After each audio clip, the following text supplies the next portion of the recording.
Superstar Akshay Kumar অভিনীত Jolly LLB 2 ছায়াছবির শেষের দৃশ্য মনে রয়েছে, যে দৃশ্যে দেখা গিয়েছিল আদালতে বিচারপতি সুন্দরলাল ত্রিপাঠী বলেছিলেন প্রশাসন কোনো ব্যক্তির অভিযোগ না শুনলেও আদালত শুনবে। জয়গার এক মায়ের ক্ষেত্রে সেটাই হলো। ওরা সবাই কাজ করতে গিয়েছিল, তো স্বাভাবিকভাবে ওনারই রেসপন্সিবিলিটি টোটাল বিষয়টাকে সহযোগিতা করে এত অব্দি পৌঁছানোর জায়গা থেকে, এবং উনি সেই কাজটা সঠিকভাবে পালন করেনি। শুধুমাত্র আসমাতকে নিয়ে এখানে রাত্রে ওদের কাছে ছেড়ে দিয়ে চলে যায়, মানে মৃত আসমাতকে, এইটুক ছাড়া উনি করেনি। খুব স্বাভাবিকভাবে ওনার প্রতি প্রথম আমাদের সমস্ত জিজ্ঞাসা তৈরি হয়। এবার কে অ্যাকিউজ নয় সেটা পুলিশ ঠিক করবে।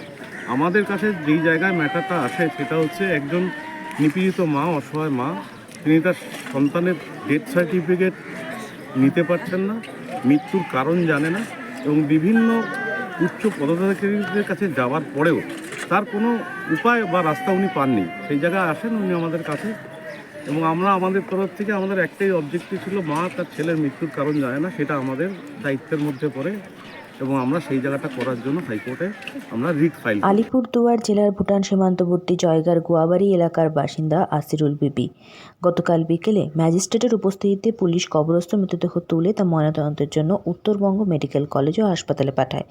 2 বছর আগে মৃত্যু হয়েছে আসিরুল বিবির ছেলের আসমাদের।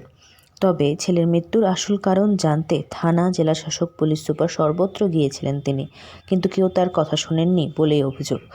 অবশেষে কলকাতা হাইকোর্টের দ্বারস্থ হয় মৃতের মা। সেই মোতাবেক মৃতের পরিবারের পক্ষে রায় দেয় আদালত। গতকাল সেই কবরস্থ দেহ তুলে তদন্তের জন্য পাঠানো হলো। গত 2023 সালের এপ্রিল মাসে ভুটানের ওয়াংদি এলাকায় শ্রমিকের কাজ করতে গিয়ে মৃত্যু হয় আলিপুরদুয়ার জেলার সীমান্ত শহর জয়গার গোয়াবাড়ি এলাকার বছর 20 যুবক আসমাদ আলীর। আসমাদের ঝুলন্ত দেহ উদ্ধার হয় এবং তিনি আত্মঘাতী হয়েছে বলেও দাবি করেছিল আসমাদের ঠিকাদারি সংস্থা। এই ঘটনায় শোকের ছায়া নেমে আসে এলাকায়। একমাত্র ছেলেকে হারিয়ে যেন জ্ঞান হারিয়েছিলেন মৃত আসমাদ আলীর মা আসিরুল বিবি।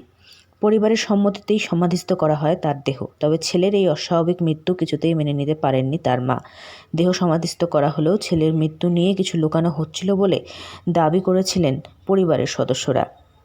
এরপরেই এ ঘটনার সত্যতা জানতে প্রথমে থানায় অভিযোগ করতে যান তিনি, তবে সেখানে কোনো অভিযোগই নেওয়া হয়নি বলে অভিযোগ মৃতের পরিবারের। শেষে বাধ্য হয়ে কলকাতা হাইকোর্টের দ্বারস্থ হন তারা।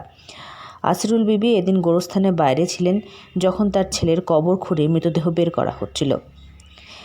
কাঁদতে কাঁদতে তিনি বলেন, তিনি শুধু চেয়েছিলেন ছেলের মৃত্যুর আসল কারণ জানতে। উচ্চ আদালতের রায়ে তিনি চিরকৃতজ্ঞ থাকবেন। আলিপুরদুয়ার থেকে অনন্যাদের রিপোর্ট, লোকাল 18 বাংলা।